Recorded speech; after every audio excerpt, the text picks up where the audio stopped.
Test ক্রিকেটে সেই একমাত্র একবার ভারত তার বিখ্যাত চার স্পিনারকে একসঙ্গে খেলায়। গাভাস্কারের দুই সঙ্গী ওপেনার গোপাল বসু এবং সুধীর নায়েক, এই দুজনের মধ্যে সুধীর নায়েকের কিন্তু পারফরমেন্স ছিল অনেকটাই ভালো। এইভাবে ভারতীয় কোনো ব্যাটসম্যান প্রথমবার আউট হলেন এবং পরেও বোধহয় আর কেউ এইভাবে মাথার টুপি খুলে পড়ে গিয়ে আউট হয়েছেন। এবং এই ম্যাচটাতে সবচেয়ে মনে রাখার ব্যাপার হচ্ছে তেন্ডুলকারের সেই ইনিংস ডিফিট বাঁচানো। এবার আসি সেই টেস্ট ম্যাচটা যেটাকে বলা চলে আক্ষরিক অর্থেই ইংল্যান্ড ভার্সেস বিরাট কোহলি। এই বিবর্তনটাই বোধহয় এজবাস্টনে ভারতের টেস্ট ক্রিকেটের ইতিহাস। তার সঙ্গে ভারতের সাম্প্রতিক কালে দুই অগ্রগণ্য ব্যাটার, তাদের দুজনের দুটো সেঞ্চুরি।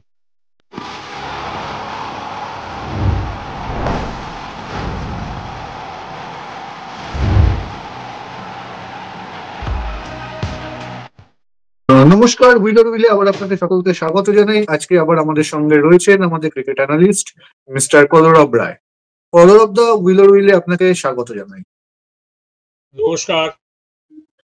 গত পর্বে ইতিমধ্যে ভারতের ইংল্যান্ড সফর শুরু হয়ে গেছে। বেসরকারি যে টেস্ট ম্যাচ, ভারতীয় এ দলের যে ম্যাচ, সেই ম্যাচ চলছে। এবং এর মাঝে গত পর্বে আমরা আলোচনা করেছিলাম লিডস নিয়ে, যেখানে ভারত খেলবে এই সিরিজের প্রথম টেস্ট। আজকে আমরা কথা বলবো বার্মিংহ্যাম নিয়ে। বার্মিংহ্যাম সেই মাঠগুলোর একটা যেখানে ভারত অবশ্যই এবারের সিরিজের দ্বিতীয় টেস্টটা খেলবে, এবং বার্মিংহ্যাম সেই মাঠগুলোর একটা যেখানে ইংল্যান্ডে যে টেস্ট ভেন্যুগুলোর মধ্যে সবচেয়ে খারাপ রেজাল্ট রয়েছে ভারতের। এখন অব্দি 8টা টেস্ট ম্যাচ ভারত খেলেছে, তার মধ্যে একটাতেও জয়লাভ করতে পারেনি। এবং শুনতে অবিশ্বাস্য লাগলেও সত্যি, আমরা প্রাথমিকভাবে যে লিডসকে খুব টাফ মাঠ বলে মনে করে থাকি, সেখানেও কিন্তু প্রথম টেস্ট থেকে বেশ কয়েকজন ব্যাটার একের পর এক টেস্টে শতরান করেছেন। হোয়ারাজ 1967-তে প্রথম বার্মিংহ্যামে ভারত টেস্ট খেলে, এবং 2018-র আগে অবধি একমাত্র সচিন তেন্ডুলকারের 1996-এর খেলা 177 রানের ইনিংসটি ছাড়া সেখানে কোনো ভারতীয় শতরান করতে পারেননি একটা দীর্ঘ সময় ধরে। এই মাঠে ভারত ইংল্যান্ডের টেস্ট ম্যাচের ইতিহাস। এবং আপনার কি মনে হয় ভারতের বার্মিংহ্যামে টেস্ট ম্যাচের ফলাফল এত খারাপ কেন? বার্মিংহামে ভারতের প্রথম দিকে ফলাফল খুব খারাপ ছিল, কিন্তু পরের দিকে যদি আমরা একটু ফুটিয়ে দেখি, 8টার মধ্যে 7টা টেস্ট ভারত হেরেছে বার্মিংহামে, একটা ড্র হয়েছিল। কিন্তু এর মধ্যে 3টে টেস্ট যেটা ড্র হয়েছিল, এবং শেষ দুটো টেস্ট সাম্প্রতিকতম দুটো টেস্ট, এই 3টেতে কিন্তু ভারত ভালো মতো অবস্থায় ছিল, হয়তো জিততে পারত। 50-50 চান্স আছে, বা প্রায় সেরকম অবস্থা থেকে ভারত কিন্তু 3বার ম্যাচের কন্ট্রোল হারায়, একবার ড্র হয় 86-তে, এবং 2018 এবং 2022 এই দুটোতে শেষ পর্যন্ত হেরে যায়। যতটা খারাপ মনে হয় ততটা খারাপ ভারতের পারফরমেন্স নয়, অন্তত পরের দিকে। হ্যাঁ, 2018 টেস্ট ম্যাচটাকে তো বলাই যায় যে Virat Kohli versus England test match. 1986-তেও আমরা দেখেছি বেশ কিছু ভালো পারফরমেন্স, কিন্তু প্লাস 2022 যেখানে বোধহয় ভারতকে প্রথমবার বেসবলের সম্মুখীন হতে হয়, ম্যাকালাম স্টোকসের যে বেসবল থিওরি, যে বেসবল ক্রিকেট, তার সম্মুখীন হতে হয়। কিন্তু আপনি তো 3টে উদাহরণ দিলেন, বাকি যে ম্যাচগুলো রয়েছে, বাকি যে 5টা ম্যাচ রয়েছে, সেই 1967 বলুন, 74 বলুন, 79 বলুন, 96, 2011, এগুলোর বিষয়ে কি বলবেন? এগুলোর মধ্যে 67 ছোট্ট করে একটু বলি আর কি। 67-তে খেলেছিল 4জন স্পিনার নিয়ে। টেস্ট ক্রিকেটে সেই একমাত্র একবার ভারত তার বিখ্যাত চার স্পিনারকে একসঙ্গে খেলায়। আচ্ছা।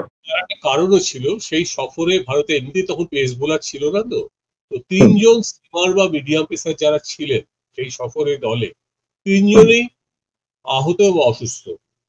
সুব্রত গুহ, রুচি সুর্তি এবং সদানন্দ মোহল, যার ফলে ভারতকে 4জন স্পিনার নিয়ে খেলতে হয়। শুধু তাই নয়, ভারতের বোলিং ওপেন করেন শুনলে অনেক হাসাহাসি হয়েছে। বুধি কুন্দরন উইকেট কিপার ছিলেন, এই ম্যাচে খেলেছিলেন ওপেনার হিসেবে। এবং বুদি কুন্দরান ভারতের বোলিং ওপেন করেছিলেন প্রথম ইনিংসে। তো এই হচ্ছে 67 গল্প। তাহলে বোঝাই যাচ্ছে যে ইংল্যান্ডের মতো জায়গায়, এবং সেই ম্যাচটা বোধহয় হয়েছিল জুলাই মাসে, অর্থাৎ আর্লি সামার বলাই যায় অনেকটাই। তো সেই সময় বুধিকুন্দরন বোলিং ওপেন করছেন, ফলে টেস্ট যেটা বোধহয় উচিত নয়, বা ভাবাও যায় না বোধহয় টেস্ট জেতার কথা। আমরা অবশ্যই যে ম্যাচগুলো আপনি বলেছেন ভারত ভালো খেলেছে, সেই 1986 বা 2018 বিরাট কোহলি বনাম ইংল্যান্ড ম্যাচ, বা 2022-এর ম্যাচগুলো আমরা পরে আসছি। তার আগে আমি আপনাকে জিজ্ঞেস করবো যে 1974 বা 79 সেই ম্যাচগুলোতেও কি এরকম কোনো ঘটনা ঘটেছিল, যেখানে মানে ভারতের মানে মনেই হয় না যে জেতার জন্য ভারত নেমেছিল? 74-এ ভারত একেবারে বিচ্ছিরিভাবে হেরেছিল। হুম। আর অন্যতম কারণ হচ্ছে সেই সফরে ভারতীয় দল কিন্তু মানে টিম হিসেবে সাইকোলজিক্যালি বা সব দিক থেকে কিন্তু খানিকটা নড়বড়ে ছিল হুম। নানা রকম কারণে, মাঠের বাইরের কারণে। আর হুম। লর্ডসের সামার অফ 42 হুম। ভারতীয় দলের মনোবলটাকে একেবারে তলানিতে পৌঁছে দিয়েছিল। ঠিক। এতটাই ঠিক। তলানি যে ভারতের 3 বিখ্যাত স্পিনার চন্দ্রা, বেদি, প্রসন্না, তিনজন মিলেও ইংল্যান্ডের একটা ইনিংসেই ব্যাট করেছিল, 450-র উপর রান করেছিল, ইংল্যান্ডের মাত্র 2টো উইকেট গেছিল। ঠিক। ভারত ইনিংসে হারে ম্যাচটা। এই তো টেস্ট ম্যাচে সম্ভবত সুনীল গাভাস্কার ম্যাচের প্রথম বলে আউট হয়ে গেছিলেন। এক্স্যাক্টলি, প্রথম ইনিংসে প্রথম বল সুনীল গাভাস্কারের জীবনের 3বারের প্রথমবার টেস্ট আচ্ছা। ম্যাচের প্রথম বল, ম্যাচের প্রথম বল, ইনিংসের হুম। নয়, গাভাস্কার আউট হয়ে গেছিলেন জিও ফার্নান্ডের বলে। ঠিক। আর গাভাস্কারের সঙ্গী ওপেনার ছিলেন সুধীর নায়ক। যে সুধীর নায়ককে সাধারণত মানুষ মনে রাখে, বা অন্তত বাঙালি ক্রিকেট প্রেমীরা মনে রাখে মাঠের বাইরের কিছু ঘটনা, এবং গোপাল বসু টেস্ট না খেলার জন্য যে মানুষটাকে প্রধানত বোধহয় দায়ী করা হয় জনস্রোতের দিকে। এখানে একটা ছোট্ট দুটো ক্রিকেটের উদাহরণ আমি দিয়ে দিই, যেটা এটাকে খানিকটা হয়তো বোঝাবে। হুম। সেই ম্যাচে দ্বিতীয় ইনিংসে ভারতীয় দলের ব্যাটিং বিপর্যয়ের মধ্যে হুম। সুধীর নায়ক একমাত্র 50 রান করেছিলেন, 77। হুম। ইনিংসে রান পাননি। হুম। আর আরেক বলি, সেই সফরে প্রথম হুম। শ্রেণীর ম্যাচে দুই ওপেনার মানে গাভাস্কারের দুই সঙ্গী ওপেনার গোপাল বসু এবং সুধীর নায়ক, এই দুজনের মধ্যে সুধীর নায়কের কিন্তু পারফরমেন্স ছিল অনেকটাই ভালো। প্রথম শ্রেণীর ম্যাচে 2টো সেঞ্চুরি করেছিলেন। এই টেস্টটার ঠিক আগের ম্যাচে, প্রথম শ্রেণীর ম্যাচে নটিংহামের বিরুদ্ধে হুম। 2 ইনিংসে 70 বা 60-এর মতো রান করেছিলেন। আচ্ছা। পারফরমেন্স যদি দেখা যায় হুম। শুধুমাত্র ব্যাটের পারফরমেন্সে, সুধীর নায়কের পারফরমেন্স কিন্তু গোপাল বসুর থেকে ভালো ছিল, এবং সেটা আচ্ছা। টেস্টেও হয়তো মানে খানিকটা উনি তার প্রমাণ দিয়েছিলেন। 74-এ আরেকটা ইন্টারেস্টিং ঘটনা ঘটেছিল, হুম। যেটা ভারতীয় পক্ষে প্রথম একজন ভারতীয় একটা হুম। ঘটনা ঘটিয়েছিলেন। হুম। টিনু ওয়ানকারের ছেলে অশোক ওয়ানকার হুম। এই টেস্টে ব্যাট খেলছিলেন, মিডল অর্ডারে ব্যাট করতে নেমেছিলেন, রানও করেছিলেন 40-এর ঘরে, খারাপ না দ্বিতীয় ইনিংসে। তো ইংল্যান্ডের পেসার ক্রিস হোল্ডের বলে একটা বাউন্সার থেকে ডাক করতে গিয়ে তার মাথা টুপিটা তুলে উইকেটে পড়ে যায় এবং তিনি হিট উইকেট হয়ে যায়। আচ্ছা। এইভাবে ভারতীয় কোনো ব্যাটসম্যান প্রথমবার আউট হলেন, এবং পরেও বোধহয় আর কেউ এইভাবে মানে মাথার টুপি খুলে পড়ে গিয়ে আউট হয়েছেন এরকম হয়নি, হিট উইকেট। ঠিক। এটা মনে ঠিক। হয় বলি আর কি, এটা একটা না, না, অবশ্যই খুব ইন্টারেস্টিং একটা ইনসিডেন্ট।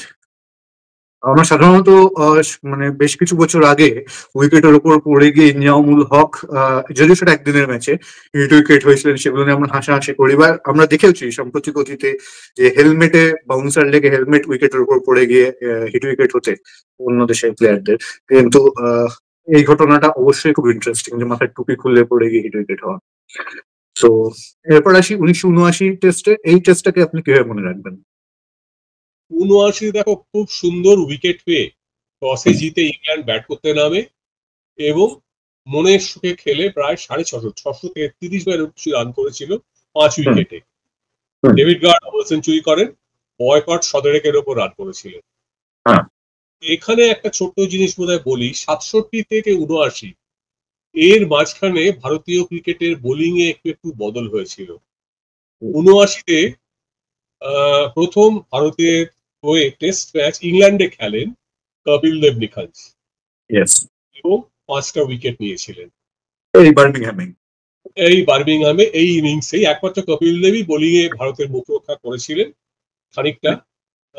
মানে কুন্দরামের বোলিং করা আর এখানে কপিল দেবের 5 উইকেট পাওয়া, এর মাঝখানে কিন্তু ভারতীয় ক্রিকেটে একটু ট্রান্সফরমেশন হতে শুরু করেছে। ভারতীয় দল ওই প্রায় 650 রানের বোঝা সামলাতে পারেনি, 2 ইনিংসেই 300 কাছাকাছি বা 250 মতো রান করে আউট হয়ে যায়, মূলত ইংলিশ পেসাররা। তবে এখানে আরেকটা উল্লেখযোগ্য ঘটনা আছে এই ম্যাচটাতে। অগ্নিপতি এবং শ্যালক মানে ভারতীয় ক্রিকেটের তখনকার 2 লিটিল মাস্টার এক্স্যাক্টলি ঘটনা ঘটিয়েছিলেন। দুজনেই 2 ইনিংসে হাফ সেঞ্চুরির উপর রান করেছিলেন। আচ্ছা, ঘেটে দেখা যায় গাভাস্কার বিশ্বনাথ একই টেস্টে 2 ইনিংসে ভালো রান পেয়েছেন, সেটার মধ্যে এটা একটা ব্যতিক্রমী দৃষ্টান্ত। এই কারণে এই 79 ম্যাচটা আমার মনে আছে, যদিও ভারত আবার ইনিংসে হারে। 1986 নিয়ে আমি আগেই বলেছি, পরে কথা বলবো। এবার আমি আসবো 1996 এ। 1996 টেস্ট ম্যাচ, যেই ম্যাচে সম্ভবত বিশ্বকাপের পর ভারত প্রথম টেস্ট ম্যাচ খেলছিল দেশের মাঠে। বিশ্বকাপের পর ইংল্যান্ডে প্রথম টেস্ট সিরিজে বোধহয় 4 জন খেলোয়াড়ের অভিষেক হয়েছিল সেই ম্যাচটায়। ভারত সে ম্যাচে 2 জন পেসার, ভেঙ্কটেশ প্রসাদ এবং পারস মামরে, ভারতী স্পিনার সুনীল যোশী এবং বিক্রম রাঠোর ওপেনার, এই 4 জন ভারতের টেস্ট ডেবিউট্যান্ট ছিলেন সেই দলে। ভারতের সেই সময়ের দলটার তুলনাতে ইয়াং দল ছিল বা কম, এটা টিমের কম্পোজিশন দেখলেই বুঝতে পারবে এবং সেটা পরবর্তীকালেও বোঝা গেছিল। এই ম্যাচটাতে ভারতের বলবার মতো ছিল সেটা হচ্ছে বোলিং এ অবশ্যই সচিন তেন্ডুলকারের সেই অসাধারণ শতরান। হ্যাঁ, সচিন অ্যাকচুয়ালি দ্বিতীয় ইনিংসে, ভারত প্রথম ইনিংসে ব্যাট করতে নেমে ব্যাটিং এর ব্যর্থতা পুরোপুরি, একমাত্র পরে শ্রীনাথের হাফ সেঞ্চুরিতে ভারত কিছুটা রান তোলে। তারপরে ইংল্যান্ডের কিছুটা লিড নেয় প্রায় 100 কাছাকাছি। তার পেছনে মূল অবদান ছিল অধিনায়ক নাসির হোসেন, ক্যাপ্টেন ছিলেন। কিন্তু এবারে এইখানে শ্রীনাথ এবং ভেঙ্কটেশ প্রসাদ 4টে করে উইকেটও নেন। মানে লক্ষ্য করো, ভারতীয় পেস বোলিং কিন্তু এজবাস্টনে কপিল, তারপরে শ্রীনাথ, ভেঙ্কটেশ প্রসাদ, আস্তে আস্তে কিন্তু বোলিং এর ধরনটা ভারতের হচ্ছে, আক্রমণের ধরনে। তবে এই ম্যাচটাতে সবচেয়ে মনে রাখার ব্যাপার হচ্ছে তেন্ডুলকারের সেই ইনিংস ডিফিট বাঁচানো। মানে ভারত দ্বিতীয় ইনিংসে 100 কম রানে পিছিয়ে থেকেও 5টা উইকেট পড়ে গেছিল বোধহয় 68 বা 70 রানে। মানে এক সময় ইনিংস আর মনে হচ্ছিল হয়ে যেতে পারে। সেইখান থেকে সচিন তেন্ডুলকার তার 177 বলে 122 রানের ইনিংসটা খেলে ভারতকে অন্তত ইনিংস হারের লজ্জার থেকে বাঁচিয়েছিলেন। মানে সচিন যখন নেমেছিলেন তখন বোধহয় 2 উইকেটে 17 বা এরকম কিছু রান, যখন আউট হল তখন বোধহয় 204-এ 9th উইকেট পরে এরকম একটা কিছু। মানে সচিন এই মাঝখানের সময়টাতে যা খেলার খেলেছিলেন, মানে খানিকটা বলা যায় সচিন তেন্ডুলকার ইংল্যান্ডের বোলিংকে ক্রিস লুইস, ডমিনিক কর্ক এবং অ্যালান মিলালি, 3 জন ছিলেন মূল পেসার ইংল্যান্ডে, তাদেরকে সামাল দিয়েছিলেন সেই সময়। তো এই কারণে সচিনের সেঞ্চুরির কারণে আমার মনে হয় এজবাস্টারের সেই 96টা স্মরণীয় হয়ে থাকবে।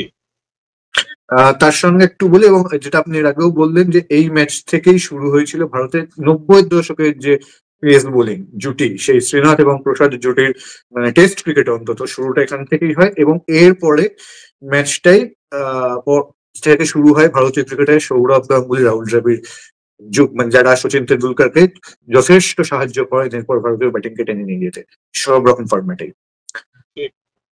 এরপর ভারত টেস্ট খেলে এখানে 2011-তে। 2011 সফরটা, পুরো সফরটাই ভারতের খারাপ গেছিল। ওয়ার্ল্ড কাপ জেতার ঠিক তারপর কিছুদিন বাদেই, এপ্রিলের তারিখে ওয়ার্ল্ড কাপ জিতে তারপর ভারতের বিদেশ সফর প্রথম এটাই। এই সফরটাতে ভারত কিন্তু 4-0 হারে এবং এজবাস্টনের টেস্টটা ছিল তৃতীয়। ভারতের এই সফরে একমাত্র এই ম্যাচটাতেই ভারতের সেই সফরের একমাত্র সফল ব্যাটসম্যান রাহুল দ্রাবিড় 3টে সেঞ্চুরি করেছিলেন, কিন্তু এই ম্যাচটাতে রাহুল দ্রাবিড় সেভাবে সুবিধে করতে পারেননি। এটা হচ্ছে একটা ইন্টারেস্টিং ব্যাপার। যেটা হয়েছিল সেটা হচ্ছে ইংল্যান্ড প্রথমে ব্যাট করতে নেমে ইংল্যান্ড প্রথমে ইন্ডিয়া ব্যাট করতে নেমেছিল, নেমে ইনিংসেই কিন্তু ইংল্যান্ডের মানে 250 ইংল্যান্ড সেখানে একটা বিশাল রান করেছিল, 7 উইকেটে 710। 294 ছিল বোধহয় অ্যালিস্টার কুকের। 294 নট আউট, ওয়েন মর্গানের সেঞ্চুরি এবং আর বাকিরা কেউ কেউ 50 রান, অ্যান্ড্রুস চার্লস বোধহয় 80 ঘরে রান করেছিলেন, শেষের দিকে টিম ব্রেসনার হাফ সেঞ্চুরি করেছিলেন। মানে ইংল্যান্ড মানে ইন্ডিয়াকে ব্যাট আউট করে দিয়েছিল। 710 এগেইনস্টে মুশকিল, তবে যেটা হয়েছে 710 সামনে 250 নিচে রান 2 ইনিংসেই, মানে কোনো বলার জায়গাই থাকে না। অ্যান্ডারসন, ব্রড এবং খানিকটা টিম ব্রেসনার, এই তিনজন পেসার ভারতকে কাবু করে দিয়েছিলেন। আর এটাতে বীরেন্দ্র সেহবাগ কিং পেয়ার করেছিলেন। আচ্ছা, সেই প্রথম বলে আউট 0 রানে। এটা সেহবাগের কাছে একটা বেশ মানে বিষাদজনক ঘটনা আর কি, যে এরকম একটা সেহবাগের রেকর্ড এই মাঠেই তৈরি হয়েছিল। তো এই গেল মোটামুটি ভারতের চরম ব্যর্থতার ইতিহাস বার্মিংহামে। এবার আপনি যে টেস্টগুলোর কথা বলছিলেন, যে টেস্টগুলো ভারত হেরেছে, তার মধ্যে একটাই ড্র করেছে, কিন্তু তুলনামূলক ভালো খেলেছে, সেই 1986, 2018 এবং 2022, এই তিনটে টেস্ট ম্যাচকে নিয়ে যদি একটু কিছু বলেন। 86-তে খেলাটা চলেছিল মোটামুটি মানে তুল্যমূল্য খেলা হচ্ছিল, ভারত 2-0 এগিয়ে এসেছিল যখন এই টেস্টটা খেলতে আসে, সিরিজের শেষ টেস্ট। তাতে ভারত কিন্তু এগিয়ে ছিল এবং ভারত হয়তো জিতে যেত বা জেতার ভালো সম্ভাবনা ছিল। ম্যাচের শেষ দিনে ভারত যখন 4 রানের বিরতিতে গেছে, তখন বোধহয় 6 রান করা দরকার, ভারতের হাতে উইকেট রয়েছে। এই দ্বিতীয় ইনিংসে ভারত কিন্তু 262 বা এরকম কিছু একটা রান তাড়া করেছিল, কিন্তু করে তারপর শুরু করেছিলেন গাভাস্কার এবং শ্রীকান্ত ভালো মতো পিটিয়ে। তারপরে হঠাৎ সেখান থেকে 5টা উইকেট পড়ে 109 হয়ে গেল। মূল দায়ী ছিলেন ইংল্যান্ডের বাঁহাতি স্পিনার ফিল এডমন্ডস। এবার সেইখান থেকে একটা সময় মনে হলো ভারত হেরে যাবে। তো শেষ দিনে 4 রানের বিরতি অবধি আজহার এবং মোরে 126 খুব সম্ভবত, মানে তারপর ভারতকে এর পরে কিন্তু একটা সম্ভাবনা ভারতের ছিল ম্যাচটা জিতে যাওয়ার, কিন্তু তারপরে একটা প্রায় 45-50 মিনিটের একটা বৃষ্টির জন্য খেলাটা বন্ধ থাকে। সেইটা বোধহয় একটা ভারতের কাছে যে বাকি ম্যাচটাতে অনেকখানি বেশি প্রতিবন্ধক হয়ে গেল। ভারত চলে গেল ডিফেন্সিভ মোডে, প্রায় 35 ওভার জুটিতে থেকে ম্যাচটাকে যদি বলতে পারো হার বাঁচানো, সেটাতে বাঁচানো আজহার এবং কিরণ মোরে। আজহার বোধহয় 27 না 28, আর কিরণ মোরে বোধহয় 30-32 রানে নট আউট ছিলেন, আমার এক্সাক্ট রানগুলো মনে নেই। তো কিন্তু ভারত অ্যাকচুয়ালি একটা সময় বেশ ভালো মতো পরিস্থিতিতে ছিল।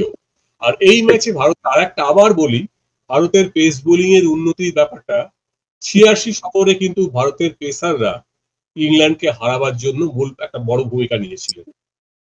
আর এই ম্যাচে চেতন শর্মা 10টা উইকেট পান, প্রথম ইনিংসে 4টে, দ্বিতীয় ইনিংসে 6টা। এইটা একটা কৃতিত্বমূলক ব্যাপার যে ভারতের কোনো একজন পেসার ইংল্যান্ডের মাঠে 80 দশকে 10টা উইকেট আর কি, এটা খুব বেশি হতো না। আবারও বলে দিই, যেখানে এই মাঠে ভারতের টেস্ট ইতিহাস শুরুই হয়েছে বুধি কুন্দরনের বোলিং ওপেনিং দিয়ে। ঠিক। তার সঙ্গে আরেকটা ইন্টারেস্টিং ইনসিডেন্ট আছে। আমরা গত পর্বে যখন লিডস নিয়ে কথা বলছিলাম, আমরা বলেছিলাম যে সেখানে ফ্রেডি ট্রুম্যান তার ডেবিউ টেস্টে ভারতকে 0 for 4 করে দিয়েছিলেন। এইখানেই বোধহয় ভারত 0 for 4 না হলেও কপিল দেব ইংল্যান্ডকে 0 for 2 অ্যাটলিস্ট করেছিলেন। 0 for 2 হয়ে গেছিল। তারপর সেখান থেকে ইংল্যান্ডকে সামাল দেন মূলত অধিনায়ক মাইক গ্যাটিং, প্রায় 180 ঘরে একটা সেঞ্চুরি করে নট আউট ছিলেন। ওটা না হলে ভারত হয়তো এজবাস্টনে আরো দাপট দেখাতো ওই ম্যাচটাতে। ঠিক ঠিক একদমই। এবার আসি সেই টেস্ট ম্যাচটা যেটাকে বলা চলে আক্ষরিক অর্থেই England versus Virat Kohli 2018। 2018 Virat Kohli 2 innings মিলিয়ে 200 রান করেছিলেন। ওটা লো স্কোরিং ম্যাচে। লো স্কোরিং ম্যাচে ভারত 2 ইনিংস মিলিয়ে করেছিল বোধহয় 450 থেকে একটু বেশি, 462 বা এরকম কিছু, এক্সাক্ট নাম্বারটা মনে পড়ছে না। 436। সরি 436। 436 এর মধ্যে দলের 50% রান, 50% রান করেছিলেন বিরাট কোহলি। প্রথম ইনিংসে 149 আর দ্বিতীয় ইনিংসে 51। এইটা হচ্ছে 2018-তে বিরাট কোহলির সঙ্গে আর কোনো ব্যাটার এই ম্যাচটা মোটামুটি লো স্কোরিং ছিল। লো স্কোরিং মানে 300 রানও হয়তো করতে পারেনি। এবারে সেইখান থেকে সেই ম্যাচে এই জিনিসটা করে দেখেছিলেন কোহলি। এবার কোহলি যখন ব্যাট করতে নামেন প্রথম ইনিংসে তখন 2 উইকেটে 54। এবার যখন আউট হন তখন শেষে তখন 274।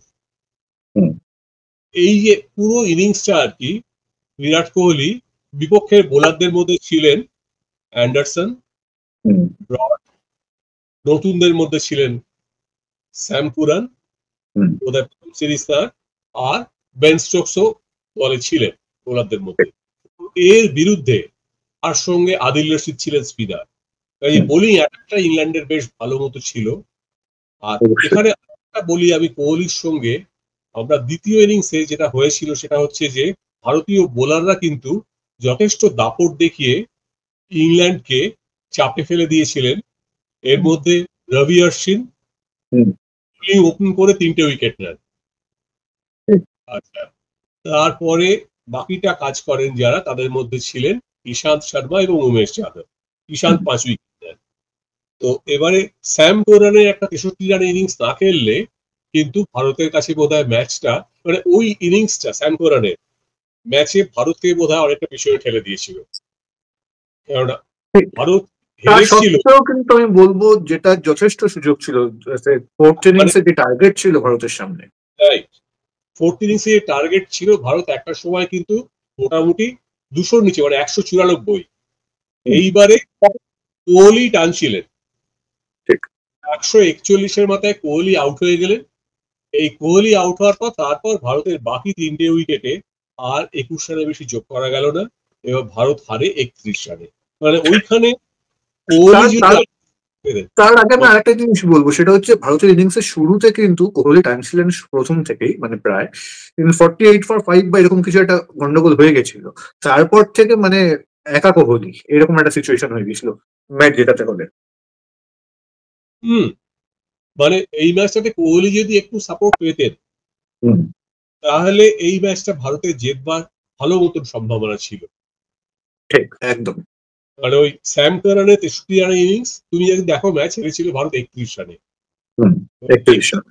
এবার তুমি দেখো স্যাম কারানকে যদি একটু আগে আউট করা যেত, যদি তা নাও হতো, তারপরে কোহলির সঙ্গে যদি অন্তত আরো একজন বা দুজন ব্যাটার খানিকটা দাঁড়িয়ে যেত, তাহলে কিন্তু 31 রান ভারত তুলে ফেলতে পারতো এবং এজবাস্টনে ভারতের সেই প্রথম জয়টা হতো।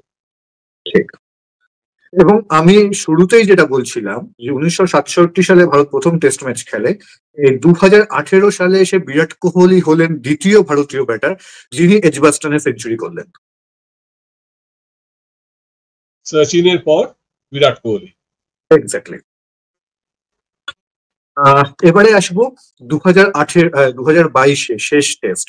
2021 কোভিড এর পর ফিরে যাওয়ার পর ভারতীয় দল আবার 2022 এসে যখন সিরিজটাকে শেষ করে, এটাও একটা অদ্ভুত টেস্ট বোধহয়। অদ্ভুত। সিরিজের মাঝখানে ভারত তখন 2-1 এগিয়ে, ভালো মোমেন্টামে চলছে। সেই অবস্থায় ভারতীয় দলে কয়েকজনের কোভিড সংক্রমণ হলো এবং এই শেষ টেস্টটা যেটা ছিল, যেটা হওয়ার কথা ছিল সেপ্টেম্বর মাসে, সেইটা পোস্টপন হয়ে গেল। ওই ভারত আবার তারপরে পরবর্তী বছরে 2022 জুলাই মাসে এসে সেই ম্যাচটা খেললো। এবার ইতিমধ্যে যেটা হয়েছে, একটা হচ্ছে ভারতীয় দলে অধিনায়ক পরিবর্তন হতে বাধ্য হয়েছিল এটা, কেননা এটাতে জসপ্রীত বুমরা অধিনায়ক হিসেবে এই টেস্ট ম্যাচে তার অভিষেক অধিনায়ক হিসেবে। আর এর মাঝখানে যেটা আরেকটা হয়ে গেছিল সেটা হচ্ছে যে তবে এই ম্যাচ আমি জাস্ট ম্যাচের গোড়াটাতে ফিরে যাই। ভারত কিন্তু শুরু করেছিল ভালো বলবো না, মানে শুরুতে বিপর্যয় চারটা, হ্যাঁ, শুরুতে, তারপরে উইকেট কতগুলো পড়ে যাওয়ার পর তারপরে ঋষভ পান্ত এবং রবীন্দ্র জাদেজা দুজনের জোড়া সেঞ্চুরিতে ভারত কিন্তু 400 পার করে দিয়েছিল। আর ইনিংসের শেষে বুমরা বোধহয় ক্যাপ্টেন হওয়ার আনন্দে স্টুয়ার্ট ব্রডের 1 ওভারে 29 রান নিয়েছিলেন,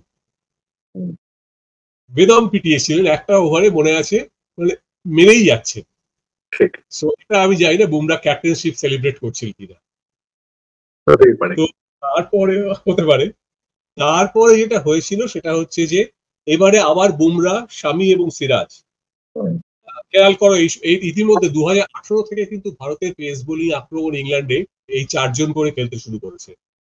এই ম্যাচে শামি, বুমরা, সিরাজের সঙ্গে শার্দুল ঠাকুরও ছিলেন।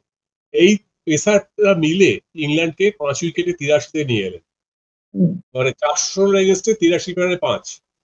সেইখান থেকে ইংল্যান্ডকে খানিকটা খেলা সামাল দিলেন জনি বেয়ারস্টো, সেঞ্চুরি করলেন।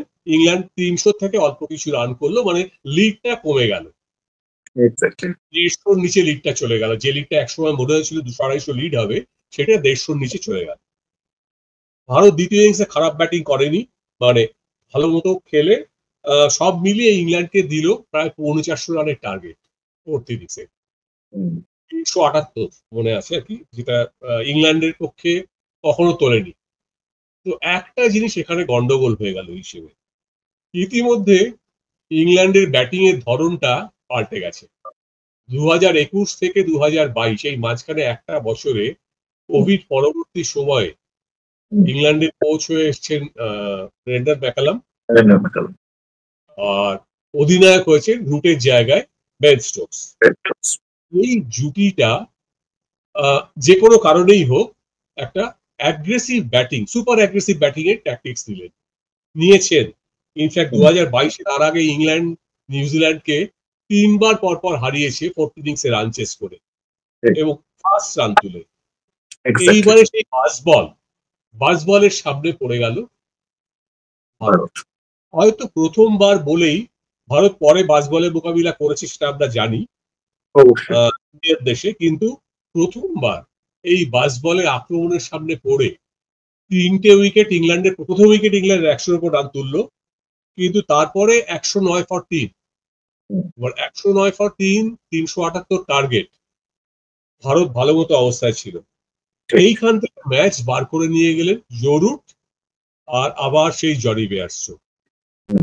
প্রায় 5 রান মতো গড়ে বোধহয় উঠেছে, 4.93 বা 96 আমার মনে পড়ছে না একদম।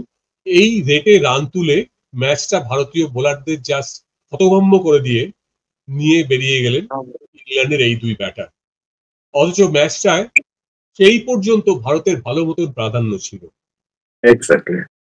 তো এই হচ্ছে 2022-এ ভারতের, আমার আজও মনে হয়, কিভাবে আমি জানি না, এটা বলতে পারো আজ ওই সিরিজটা যদি কন্টিনিউ করতো কোভিডে ব্যাহত না হয়ে, তাহলে হয়তো ভারত আবার সিরিজ জিততো 2007-এর পরে 2022-এ। অবশ্যই, এবং সেই সময় ম্যাচটা ছিল কিন্তু সেপ্টেম্বর মাসে, এজবাস্টনে সেপ্টেম্বর মাসে টেস্ট ম্যাচ খেলা আর জুলাই মাসের মিডলে টেস্ট ম্যাচ খেলার মধ্যে একটা পার্থক্য রয়েছে, এবং তখন অবধি ইংল্যান্ডের কাছে এই বেসবল ক্রিকেটটা আসেনি। ফলে অবশ্যই বলা যায় ওটা যদি সিরিজটা মধ্যখানে থেমে না যেত, বন্ধ না হতো, তাহলে হয়তো ভারত জিতে যেত সিরিজটা। তো এই অবধি, এরপর আমরা আবার দেখবো 2025-এর টেস্ট ম্যাচ। তবে এর মধ্যে যেটা সবচেয়ে ইন্টারেস্টিং ব্যাপার, অবশ্যই ভারত এখন এজবাস্টনে কখনো জেতেনি, কিন্তু এটা হয়তো আপনি বারবার বলেছেন এই প্রোগ্রামের মধ্যে, আমিও স্বীকার করছি যে সবচেয়ে বড় উদাহরণ হচ্ছে এই এজবাস্টনের জন্য 1967-তে যেখানে বুধিকুন্দরন বোলিং শুরু করলেন, ওপেন করলেন, সেখান থেকে কপিল দেবের ইনিংসে 5 উইকেট, জাভাগল শ্রীনাথ, ভেঙ্কটেশ প্রসাদের জুটি শুরু হওয়া থেকে আরম্ভ করে 4 পেসার নিয়ে ভারত খেলতে নামছে। এই পুরো ইতিহাসটাই কিন্তু এজবাস্টন সাক্ষী করেছে। মানে 4 স্পিনার দিয়ে শুরু, বেদি, প্রসন্ন, ভেঙ্কট চন্দ্রা 67 সালে, তারপর 4 পেসারে সরে গেল এই দশকে 2018 এবং 2022 কিন্তু ভারত খেলেছে 4 পেসার দিয়ে। একদম, মানে বলাই যায় 1967 এজবাস্টন থেকে 2022 এজবাস্টন, 4 স্পিনার থেকে 4 পেসারে, এই বিবর্তনটাই বোধহয় এজবাস্টনে ভারতের টেস্ট ক্রিকেটের ইতিহাস। আর তার সঙ্গে ভারতের সাম্প্রতিক কালে 2 অগ্রগণ্য ব্যাটার, তাদের দুজনের 2টো সেঞ্চুরি, মানে ম্যাচে প্রায় একাল লড়ে যাওয়া। সচিন তেন্ডুলকার 86-তে আর 2018 বিরাট কোহলি প্রায় তার একাল সঙ্গে লড়ে। অবশ্যই ঋষভ পান্ত জাডেজাও করেছেন 2022-এ, কিন্তু সেই সময় দাঁড়িয়ে 2018 এবং 1996 দুটো সেঞ্চুরি ভীষণ গুরুত্বপূর্ণ। অনেক ধন্যবাদ কলরবদা আমাদেরকে এতটা সময় দেওয়ার জন্য। আশা করি খুব তাড়াতাড়ি আপনার সঙ্গে অন্য কোনো অনুষ্ঠানে বসতে পারবো। ধন্যবাদ।